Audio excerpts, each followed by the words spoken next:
Very, very special live stream because we are going to talk about my fresh new haircut. Look how fresh that looks. Doesn't that look good?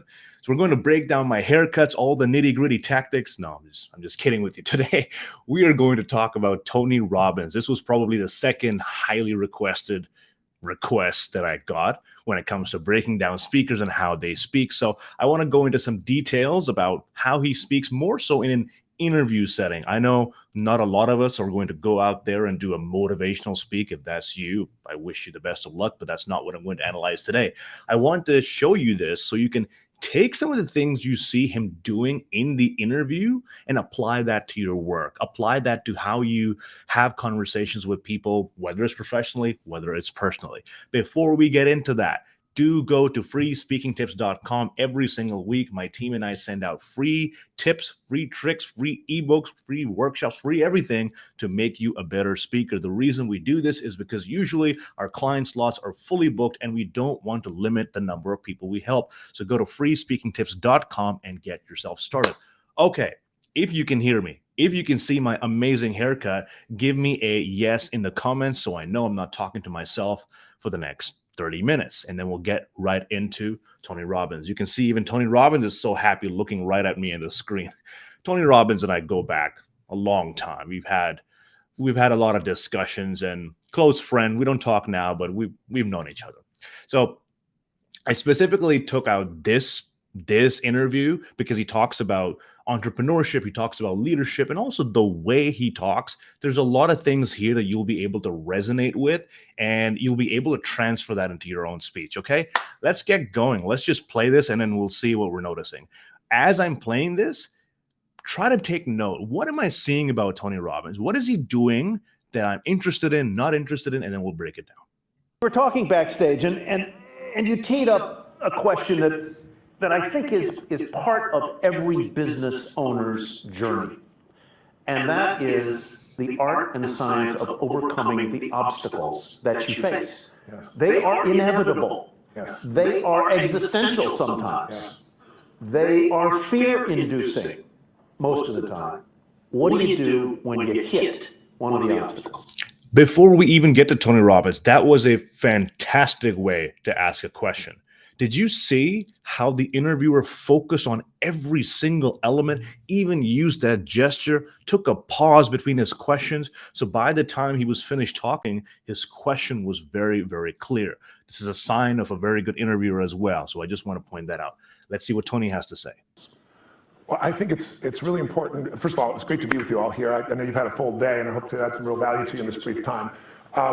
I think it's really critical that you understand that everybody wants to grow their business, and we all go through different phases, right? Just like human beings go through phases. You know, you give birth to your business, and you're an infant, and an infant is running for survival, and cash flow problems are a natural process in most cases, and you're running. Hopefully, you get to a teenager where now cash flow is not a problem, you're growing like crazy, and then you have a new problem. You don't have. How much is he moving his body? That's the first thing I notice. You're growing your business, you're doing that, you're doing this. This is a stark contrast with what you will see most people do when they speak. Most of us, we are so reserved with how much of our body we use. We usually only use this portion of our body, and the rest of it is completely frozen solid. You will only see people's lips move. Tony is so active. He uses his body so much to demonstrate his point. When he's talking about growing up, he shows you the gesture of doing that. And even if you were listening to Tony on mute, you would be very interested in the optics, in what you're seeing, because visually it's very appealing. We know something interesting is going on. We just don't know what it is because we can't hear it. So pair that up with Tony's loud and booming voice, you can see how captivating he is right from the get-go. So the first thing that we can learn from Tony is use your body. Put your body into your speech. When you're speaking in a meeting, when you're speaking in a presentation, use your body to demonstrate your point. Let's continue. Systems in place. And maybe you get to young adult where you have to decide what you're not going to do. Eventually, hopefully you get to prime where you're growing your business revenues and you're growing your profits and you've got a professional organization, you're not doing it. Because as long as you're doing it, really you don't have a business. What you have is you're self-employed. There's nothing wrong with being self-employed. But whenever you meet someone who's in business is stressed, they're always a business operator. And my focus is to become a business owner. How do you do that? Okay, so one thing he's done really important is he's outlined the problem first. He talks about the problems of being a business owner, the problems of being the operator of a business, and all the headache that comes with that. This is something you see very, very commonly in sales presentations. You talk about the problem first, why this is something that needs to be fixed, and then you talk about the solution. And this is exactly what Tony is doing. He's first telling you what entrepreneurs face as an issue. He's structuring his thoughts that way. And now he's going into what the solution is. So that structure makes it easy to care about the topic. It also makes it easy for you to understand, and it makes it easy for the person presenting to demonstrate their point. Let's continue. You realize that the chokehold on the growth of your business is always the leader. And it's your skills and it's your psychology. And I found it's 80% psychology and 20% skills. You gotta have the marketing skills. You gotta be able to lead. You gotta be able to recruit. You gotta do all those things. But really, most importantly, you gotta get it through what I call the threshold of control. And this, to me, is the secret to really succeeding in business. And it's pretty simplistic. How many of you snowboard or ski? Anybody? Okay, this is a very, very good example of how to get engagement from your audience. Notice how his hand goes up first, right? How many of you ski or snowboard? His hand goes up. He shows you what you're supposed to do visually, right? As opposed to raise your hand if you do this. If you're not the first person to lead, most people might not follow. He'll have to wait for someone in the audience to raise their hand, then someone else would raise their hand one by one. It'll be a very slow engagement. We said, raise your hand at this. Before he even says it, you know what the instruction is because you visually see it. There's a lot of different ways to do that. So raise your hand if you've experienced this. Nod your head if you're familiar with this. Easy ways to get your audience's attention. A lot of people really experience this as a difficulty where they're presenting and their audience is bored. They're not sucked into the presentation. They're not attentive. Easy way of breaking them out of that, just ask them an easily answered question. Raise your hand if you know this. Raise your hand if you're familiar with this. Nod your head if I'm making sense. Tiny, tiny, tiny micro agreements. And over time, when you keep doing that every 2 minutes, every minute and a half, keeps your audience very, very engaged. The other thing is you'll notice Tony goes into a story or an analogy. He talked about the point logically, leadership, business, all the difficulties that come with it. Now, for those people who don't understand this concept, he's going to give you a similar concept that you understand. So there's a concept you don't understand. He's going to give you a similar concept you do understand. And that way you will understand what he's talking about, right? When you give an analogy and people understand that analogy and they understand how that works, then they understand how the other thing works. So if I say learning to speak is a lot like learning to ride a bicycle. The first few times you'll make a lot of mistakes, you'll fall off, you might not really get it, but over time you won't even have to think about it and you'll do it naturally. That's exactly how learning to speak works. You see how because you know how to ride a bike and how the learning process for that works, you can associate those same things with learning to speak. So let's see this example. Let's see how Tony uses this analogy. Out there somewhere ski, give you a sense? So if you're, most people are terminally intermediate when they get into that sport, right? You know, they really never get that good. They're not really a belong. They're kind of in the middle and they never get much better. And I think the reason is they never push themselves beyond what they can handle, right? You're used to greens or blues and you find yourself on a double black and what happens? Everything inside you freaks out. Notice his facial expressions. Like you feel this. He demonstrates the emotion in this story. If he said, remember when you were on top of the ski and then you came down and all the frustration you felt, you wouldn't be as sucked into the story, right? He shows you the emotion using his body, using his face. He expresses himself. And I see this a lot with people in engineering, people who are in very logical industries. They're not very comfortable expressing that level of emotion. Get comfortable expressing that level of emotion because emotion is involved in every single message that you are trying to convey to someone. Let's continue. Because you're past what I call the threshold of control, your comfort zone. And you look down, you go, I could die doing this. So now you have two choices. Either most people slam themselves on the ground, hang on for dear life and try not to skid off the cliff. And at best what you do is survive. Or a few people let go of their fear, no matter how scary it is, and goes, I got to go down this thing and there's no other choice. And they focus on where they want to go instead of what they're afraid of. Now, how easy is it to tell this story without any of the gestures, without any of the vocal variety? Very, very easy. You can take the exact same thing that Tony Robbins said and try saying it yourself or give it to someone who's not an experienced public speaker. They can say the same thing, but it won't come across as engaging. Why? The reason is your words are not the only thing when it comes to communication. It's how you say it and how you present it with your body. So many of my clients come up to me and say, "What do I say? What do I say? What do I say?" It's not so much what you say, is how you say it and how you present yourself when you're saying it.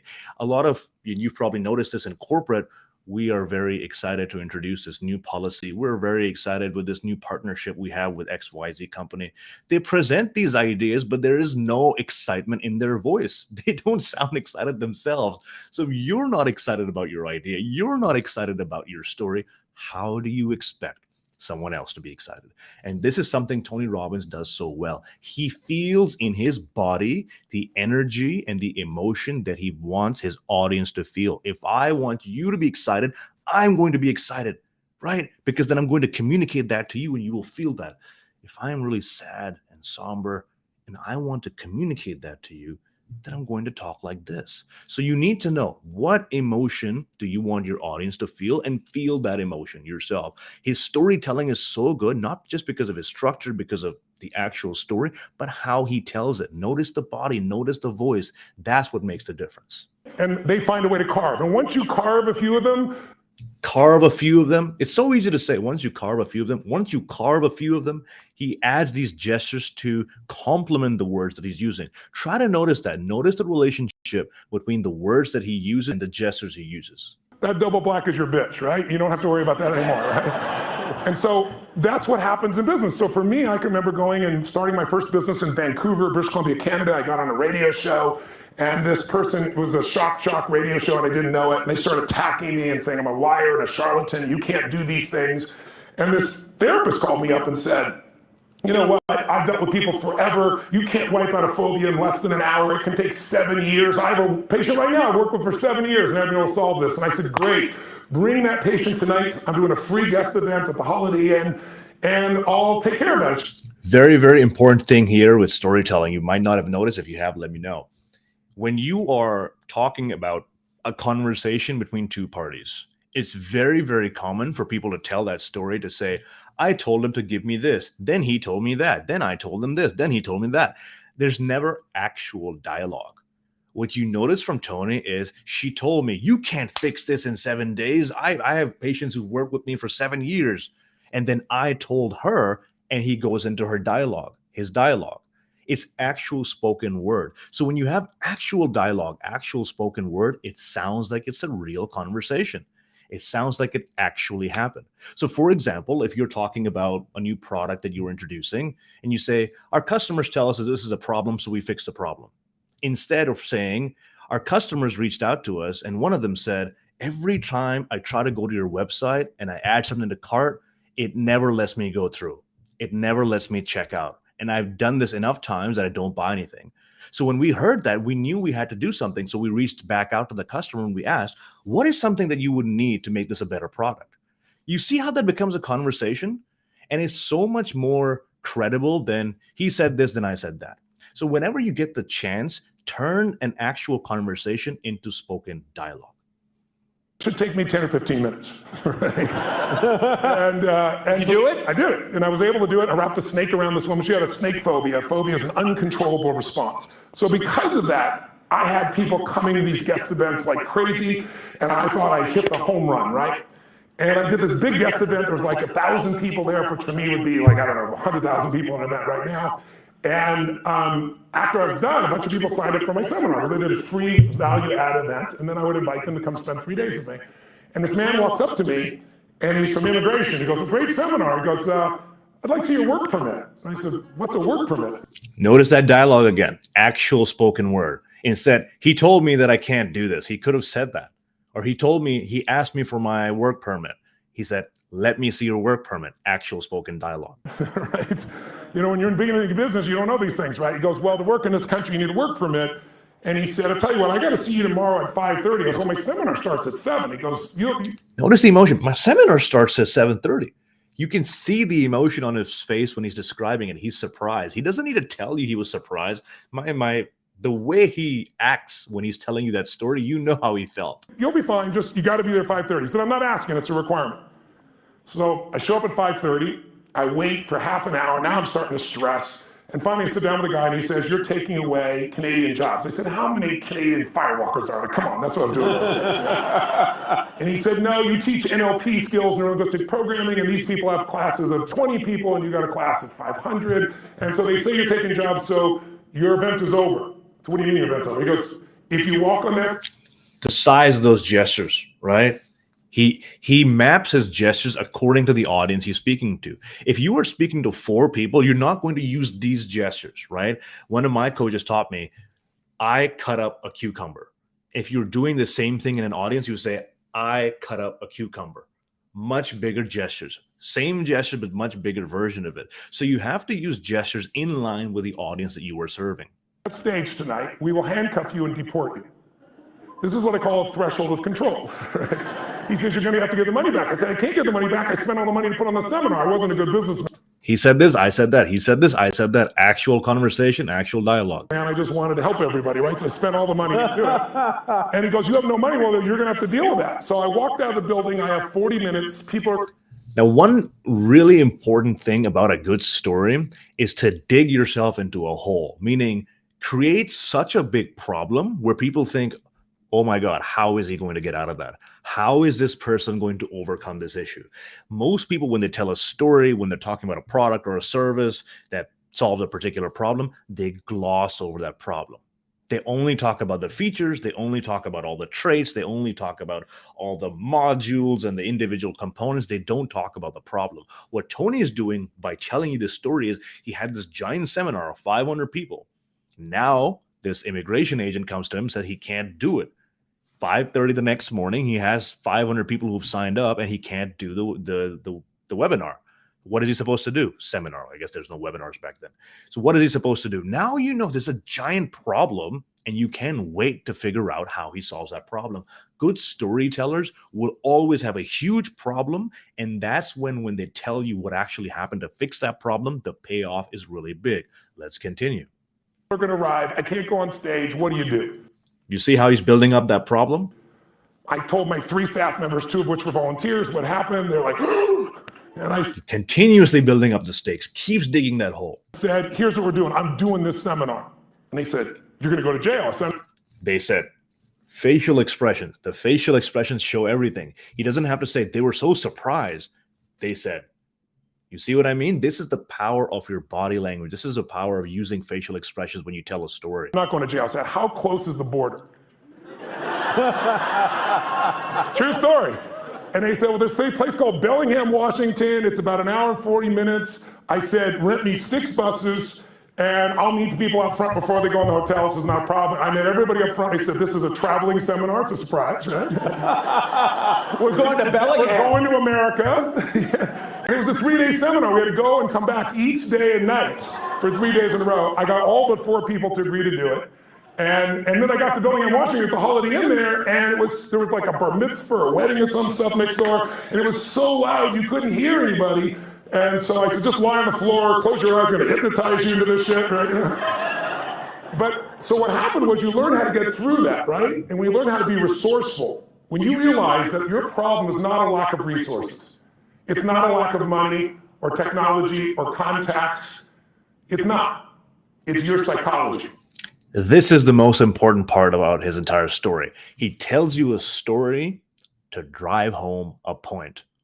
When you tell a good story and it doesn't have a point, what are we supposed to do after hearing that story? Should we go somewhere and do something? Should we believe something? Should we behave in a different way? Most people tell a story and yeah, that's what happened. Okay, good, great story. I was entertained while I was listening to it. What is the point? What is the message? Tony tells a story and he gives you a message. What are you supposed to take away from it? And now you know very clearly what he's trying to demonstrate. Be more resourceful. Because the ultimate resource is resourcefulness and human emotion. That's what starts wars. That's what makes a business begin. That's how you have children. That's how we end wars. It's all emotion. Speaking of emotion, the most important reason you tell stories is because it appeals to the emotional side. One of the best things that I learned from sales was people make decisions emotionally and then they back it up with logic. When you go buy the next iPhone, you're not going to say, oh, it has a marginally better camera. It has 2 extra gigabytes. It has a little bit of a stronger processor. That's enough for me to pay $2,000 extra for it. Logically, it doesn't make the most amount of sense. But you know you want it. It's the new thing. Everyone else has it. Everyone else is going to talk about it. They're going to notice you have the new phone. So you buy it emotionally. And then you come home and you look at the camera. Wow, you know what? That's a pretty good camera. I like the storage on this. I like this. I like that. It's a pretty good purchase. You back it up with your logic, but you buy emotionally. So when you were trying to communicate an idea, when you were trying to tell people about your product or your service, you lead with emotion. You tell them a story. Once they relate to your story emotionally, then you drive home the point. And that's exactly what Tony Robbins has done. He's given you a story. So now you have proof that it's happened before. You have emotional connection to him while he's telling you that story. And then he adds the message. Then he tells you to be more resourceful. Imagine he did not tell you the story and said, just be more resourceful. It doesn't have that same power, does it? Because there's no emotional component to it. So I work with so many tech leaders all the time who say, oh, I can't talk about something technical emotionally. Yes, you can.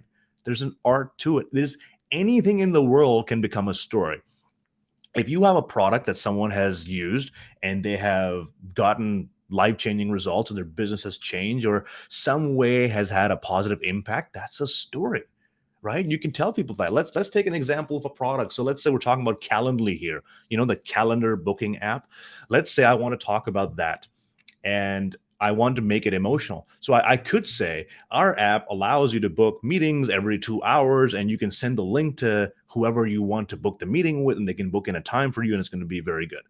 That's one way to do it. Or say, Yasser, one of our clients, he was running a business where he was having so many people reach out to him on LinkedIn that every single day he would have to spend 3 to 4 hours trying to message them back, coordinate their time schedule back and forth, ask them what time they're available, ask them what time, figure out what time he's available, look it up in the calendar, and then book it individually. That alone was taking him 3 to 4 hours. So by the time he got on the call with people, he was so tired that he could not really coach them effectively. He was mentally drained. So when he started using Calendly, one of the things that he realized that he got his time back. All he had to do was give someone a link and they could book a time with his calendar based on whatever their availability is.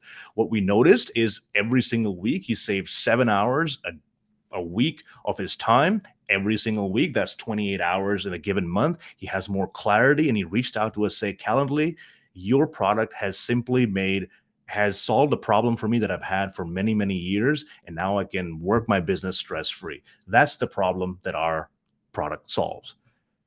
Notice the difference in those two approaches. One is a very logical approach. Hey, here are all the features we have. One is an emotional one. This is how someone has used our product to get a result. And this is how you can have the same journey too.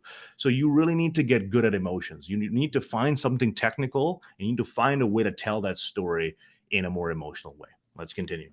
And so what I really learned to do is how to manage my emotions. So, once you solve that one, the next one shows up. I started a franchise and a couple franchisees were really upset when one people representing on my side said they didn't make things clear to them. It's all bullshit, but it cost me $5 million in 4 years.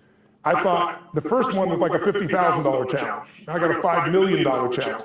Notice the gestures. He moved around so much. And the first time I remember watching Tony Robbins and just specifically consciously focusing on his body language, I thought I had never used my body in my life. This person was so animated all the time that I felt like, wow, when I speak, I barely move my arms. And you'll see this a lot with people who are not very confident speakers. This might be a good exercise for you.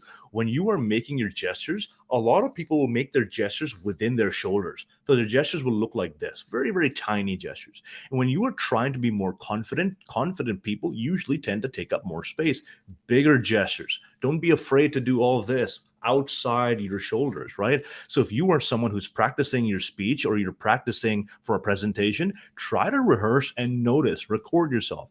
How do I use my gestures? Do I use my gestures? Because I can tell you, most of the clients I work with people in the tech space, managers, VPs, directors, and most of them don't really use a lot of gestures. And when I tell them, they feel like, wow, I feel like I've never used my gestures before. Okay, let's continue. Also, notice his vocal fluctuation, up, down, up, down, up, down. If you talk like this the entire way, it's very easy for people to just fall in line with your voice, and then eventually they get used to it, and you need a little bit of something to jolt you back up. And a great analogy that I can think of is, how they have those little bumps in the road, speed bumps? I don't drive, so I don't know any of these analogies. But when you're driving straight on a highway, you're driving for so long that sometimes you get a little hypnotized because you're looking at the same thing, nothing changes. So they have those little bumps on the side of the road in case you get so hypnotized and you start swaying to the left or the right side. And once you hit those bumps, it jolts you back in. Think about your voice the same way. When you're talking in the same way, like this, like this, like this, like this, people tend to get bored. It becomes monotone. And then you change up your voice and then you bring them back into your presentation. This is the importance of using vocal fluctuation to keep people interested. And Tony Robbins does this really well. And I took all the money I'd saved in my entire career to pay that off, and I was starting over again. And then I grew from that. And then I finally got, I had a partner in business, and long story short, they had a business that was losing $1 million a day, and he turned around and making $1.8 billion in EBITDA. He offered me his partner, and I signed a document saying we're all joint and several. There's $40 million in debt. I figured I had $10 million of the debt to have $1.8 billion in infrastructure. And it turned out my partners, two of them were broke. They weren't billionaires. They had lost their money. And the other one was the son of a billionaire. His dad had given him nothing. He does this every time. When he's telling you a story, he keeps building up the stakes over and over again. And then you're like, how did he solve this problem? And then he delivers it to you. So let's summarize some of the things that we learned from Tony Robbins. And let me know in the chat as well, because I might miss some of the things that you're noticing here. The beauty of speaking skills and speaking in general is that it's very subjective. What I find really good about a speaker, you might find annoying, or you might find that I don't really resonate with that. He's too high energy. Sometimes I do a breakdown with Tony Robbins and people will say, my God, he is so engaging. I can't believe how he tells a story. And other people say, too much for me. Too much energy. This guy is too wild. I need someone more calm and centered. So the first thing you need to know is that there are many, many speaking styles. Everyone has their speaking style. Some styles resonate with certain people. Other styles resonate with other people. There's a business coach or whatever coach, his name is Dan Pena, and he has the habit of really insulting his audience. He will tell everyone that they are degenerates and their parents failed them, and that's why they're not successful, and that's why they need his coaching. I, for one, can't stand him. But I know a lot of people say, wow, that's exactly what I needed to hear. I wanted someone to tell it to me like that. I was so inspired. So different people will receive messages differently from different speakers and different ways to speak. So that's the first thing to keep in mind. Tony Robbins is a very high energy person. If you are someone who's not super high energy, try that style. See, maybe you enjoy it because you've never tried it before. I have a lot of people who say, I'm this kind of person, therefore I can't speak like this. But that's also because you've never tried. When I was learning to speak, I swear to God, I was so shy and timid that I would be as far as possible and my hands would be under here. And this is how I would talk. Now, at that time, had I said, I'm not very expressive, I can't really use my body, this is just who I am, I would be doing myself such a disservice, because now you can see I can't stop using my hands because I'm a very, very animated person. So try to experiment with different styles. Watch a speaker. I like how he's doing that. Let me try doing that myself. Or look at a speaker and what you don't like and try to avoid doing that.